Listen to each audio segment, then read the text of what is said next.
सारे YouTube family से राधे राधे। आप लोगों का मेरे चैनल पर स्वागत है। गर्मी की वजह से ज़्यादा अच्छा वीडियो नहीं कभी कभी बन पाता है, कोशिश हमेशा रहेगी। यदि वीडियो में कोई कमी रह जाती है तो आप लोग बेझिझक कमेंट में बता सकते हैं। चलिए आज हम लोग सावन स्पेशल देवी गीत सुन रहे हैं। चढ़ते सावनवा करके शेर सावरिया हो मयरिया नीना। चढ़ते सावनवा करके शेर सावरिया हो मयरिया नीना। छोड़ी विंध्याचल नागरिया हो मयरिया नीना। छोड़ी विंध्याचल नागरिया हो मयरिया नीना। भार सावनवा मैया रहिया मोरे बाखरिया हो चुनरिया ओढ़लेना। भार सावनवा मैया रहिया मोरे बाखरिया हो चुनरिया ओढ़लेना। पूजब मैया के चरनिया हो चुनरिया ओढ़लेना। पूजब मैया के चरनिया हो चुनरिया ओढ़लेना।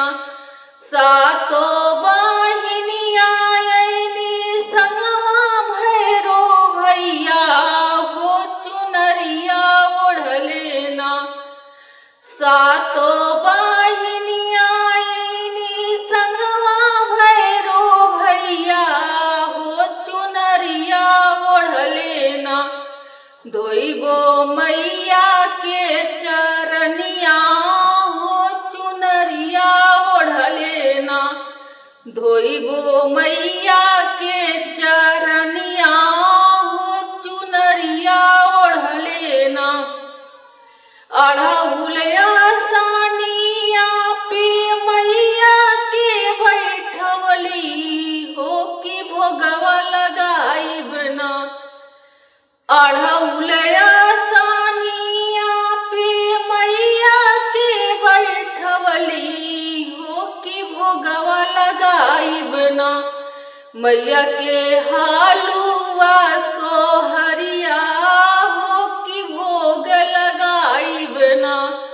मैया के हालुआ सोहरिया हो कि भोग लगाइब ना। पाँच पाँच पानावा से भरनी कोई छवा हो कि जाय के बेरियाना।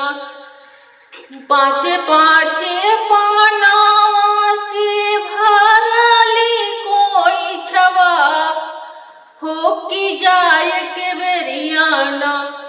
मैया दिहानिया सिसवा हो कि जाय के बेरियाना। मैया दिहानिया शीस हो कि जाय के बेरियाना।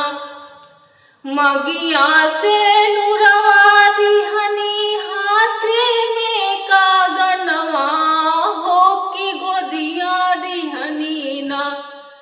मंगिया से नुरवा दिहनी हाथे के कागनवा हो कि गोदिया दिहनी ना।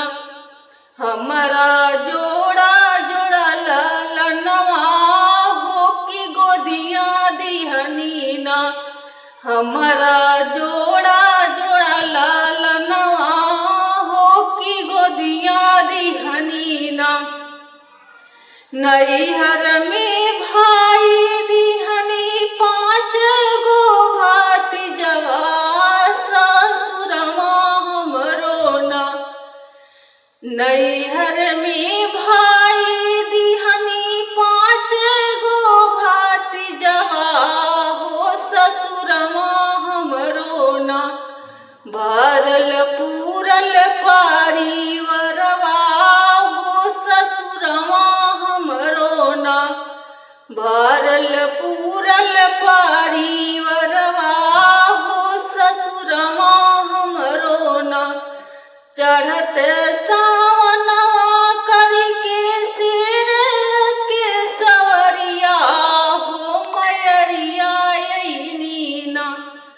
चढ़